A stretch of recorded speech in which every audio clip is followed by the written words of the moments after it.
Indian പോസ്റ്റിൻ്റെ franchise തുടങ്ങാനായിട്ട് ഒരവസരമുണ്ട്. ഇന്ത്യ ഗവൺമെൻറ്റിൻ്റെ അധീനതയിലുള്ള ഇന്ത്യൻ പോസ്റ്റൽ ഫ്രാഞ്ചൈസി ചിലവ് കുറവിൽ നിങ്ങൾക്കും ആരംഭിക്കാം. ഒറ്റ തവണ 5000 രൂപ മുടക്കിയാലാണ് ഇന്ത്യൻ പോസ്റ്റ് ഓഫീസിൻ്റെ ഫ്രാഞ്ചൈസി നേടാൻ സാധിക്കുക. ഇതിൻ്റെ യോഗ്യത എന്ന് പറയുന്നത് ഇന്ത്യയിലെ ഇന്ത്യൻ പൗരന്, അതായത് ഇന്ത്യൻ പൗരത്വമുള്ളവർക്ക് മാത്രമേ ഇതിന് അപേക്ഷിക്കാൻ സാധിക്കുകയുള്ളൂ. പ്രായപൂർത്തിയായവർക്ക്, അതുപോലെ തന്നെ മിനിമം വിദ്യാഭ്യാസ യോഗ്യത 8ാം ക്ലാസ് പാസ്സായിരിക്കണം. അത് അംഗീകൃത സ്കൂളുകളിൽ നിന്ന്, അതായത് ഗവൺമെൻറ് അംഗീകൃത സ്കൂളുകളിൽ നിന്നുള്ള സർട്ടിഫിക്കറ്റ് ഉണ്ടായിരിക്കണം. ഇതിന് 8ാം ക്ലാസ് ഉണ്ടായിരിക്കണം. അതുപോലെ തന്നെ ഈ തുടങ്ങാൻ ഉദ്ദേശിക്കുന്ന ആൾക്ക് ഒരു അഡ്രസ്സ് വേണം ഈ തുടങ്ങേണ്ട സ്ഥലത്ത്. അതുമാതിരി തന്നെ ഒരു ഫോൺ നമ്പർ വേണം. അപേക്ഷ വന്നിട്ട് ഓൺലൈനിൽ അപേക്ഷിക്കാം, ഓഫ്ലൈനിലും അപേക്ഷിക്കാം. ഇതിന് തിരഞ്ഞെടുക്കുന്നതിനായിട്ട് ഇന്ത്യൻ പോസ്റ്റൽ ഡിപ്പാർട്ട്മെൻറ്റായിട്ട് ഒരു എഗ്രിമെൻറ്റ് വയ്ക്കേണ്ടി വരും. 5000 രൂപയാണ് നമുക്ക് ചിലവ് വരിക. ഒരു പോസ്റ്റ് ഓഫീസ് പ്രവർത്തിക്കുന്നതിനുള്ള എല്ലാവിധ നിയമങ്ങളും നിബന്ധനകളൊക്കെ ആ കരാറിൽ ഉണ്ടായിരിക്കും. ഇത് കമ്മീഷൻ ആണ് നമുക്ക് ലഭിക്കുക. ഇതിൽ പ്രധാനമായിട്ട് മറ്റൊന്ന് പറയണത് എന്താണെന്ന് വെച്ച് കഴിഞ്ഞാൽ, ഈ അപേക്ഷകൻ ക്രിമിനൽ കേസിൽ പെട്ടിട്ട് ശിക്ഷിക്കപ്പെട്ട ആളായിരിക്കാൻ പാടില്ല. അത് പ്രധാനമായിട്ടും ശ്രദ്ധിക്കേണ്ടതാണ്. DD ആണ് എടുക്കേണ്ടത്. 5000 രൂപയുടെ DD എടുത്തിട്ട് ഡൽഹിയിലെ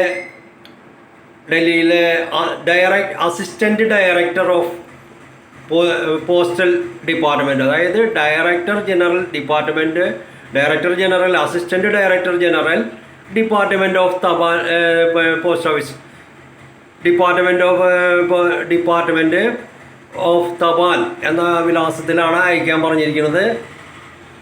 ഏതെങ്കിലും ഇപ്പോൾ എല്ലാവർക്കും ഈ ഫീസില്ല, വനിതകൾക്കില്ല. അതുപോലെ തന്നെ ഗവൺമെൻറ് സ്കീമുകൾ ഉള്ള ആളുകളുണ്ട്. വനിതകൾക്ക് അപേക്ഷ ഫീസ് ഇല്ലാത്തതുപോലെ തന്നെ ഏതെങ്കിലും സർക്കാർ സ്കീമുകളിൽ പെട്ടിട്ട് ആ സ്കീം പ്രകാരം തിരഞ്ഞെടുക്കുന്നവർക്കും അപേക്ഷ ഫീസ് വേണ്ട. SC ST അപേക്ഷകർക്കും ഈ ഫീസിൽ നിന്നും ഒഴിവ് ലഭിക്കും. ഇതിൻ്റെ കമ്മീഷൻ നിരക്ക് എന്ന് പറഞ്ഞിട്ടുണ്ടെങ്കിൽ, ഫ്രാഞ്ചൈസി ആരംഭിച്ചു കഴിഞ്ഞാൽ നമുക്ക് കിട്ടുന്നത് കമ്മീഷൻ ആണ് നമുക്ക് ലഭിക്കുക. സ്പീഡ് പോസ്റ്റ് ഒരെണ്ണത്തിന്, ഒരു സ്പീഡ് പോസ്റ്റിന് 5 രൂപയാണ് നമുക്ക് ലഭിക്കുക.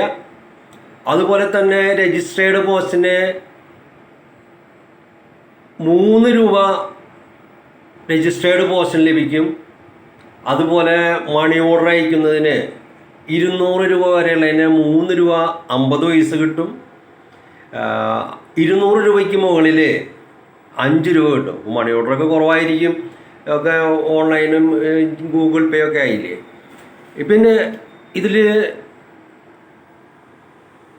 കൂടുതലായി വേറെ ഒരു 1000 രൂപ കൂടെ കിട്ടാനായിട്ടൊരു സാധ്യത പറയുന്നുണ്ട്. അധികം കമ്മീഷൻ മറ്റ് സേവനങ്ങൾക്ക്, അതായത് രജിസ്ട്രേഡ് സ്പീഡ് പോസ്റ്റ് സേവനങ്ങൾക്ക് പ്രതിമാസം 1000 രൂപ കമ്മീഷൻ. അതായത് അത് അവർക്ക് എത്തിച്ചു കൊടുക്കണ പരിപാടി കൂടി നമ്മൾ നോക്കണം. അങ്ങനെയാണെങ്കിൽ നമുക്ക് 1000 രൂപ കൂടി കിട്ടാനുള്ള സാധ്യതയുണ്ട്. അധിക ബുക്കിങ്ങൾക്ക് 20% കിട്ടാനുള്ള സാധ്യതയുണ്ട്. 20% അധിക കമ്മീഷൻ. ഇതൊക്കെ അവർ നമ്മളെ എഗ്രിമെൻറ്റിൽ ഇതൊക്കെ വളരെ വ്യക്തമായിട്ട് പറഞ്ഞിട്ടുണ്ടായിരിക്കും. അപ്പോൾ ആ എഗ്രിമെൻറ്റ് നോക്കേണ്ടി വരും. അപേക്ഷിക്കാനായിട്ട് ഓൺലൈനിൽ കയറുക, ഇന്ത്യൻ post.gov, അതായത് gov.in, അതായത് ഇന്ത്യൻ പോസ്റ്റിൻ്റെ ആ വെബ്സൈറ്റിൽ കയറി കഴിഞ്ഞിട്ടുണ്ടെങ്കിൽ ഇതിൻ്റെയൊക്കെ വളരെ ആദ്യം കയറിയിട്ട് രജിസ്റ്റർ ചെയ്യണം. അപ്പോൾ രജിസ്റ്റർ ചെയ്യുന്നതിനനുസരിച്ചിട്ട് തപാൽ വകുപ്പിൻ്റെ ഔദ്യോഗിക അറിയിപ്പ് കിട്ടും നിങ്ങൾക്ക്. അറിയിപ്പിനനുസരിച്ച് ശ്രദ്ധാപൂർവം വായിച്ച് അപേക്ഷകൾ സമർപ്പിക്കണം. അപ്പോൾ വളരെയധികം അന്തസ്സുള്ള ഒരു ജോലിയാണ്. അതുപോലെ തന്നെ സമ്പാദ്യം അത്യാവശ്യം കിട്ടാവുന്ന ഒരു പരിപാടിയാണ്. അപ്പോൾ എല്ലാ സംരംഭകർക്കും തുടങ്ങണമെന്ന് ആഗ്രഹിക്കുന്നവരൊക്കെ ഒന്ന് ശ്രമിച്ചു കഴിഞ്ഞാൽ നല്ലതായിരിക്കും. ഓക്കെ.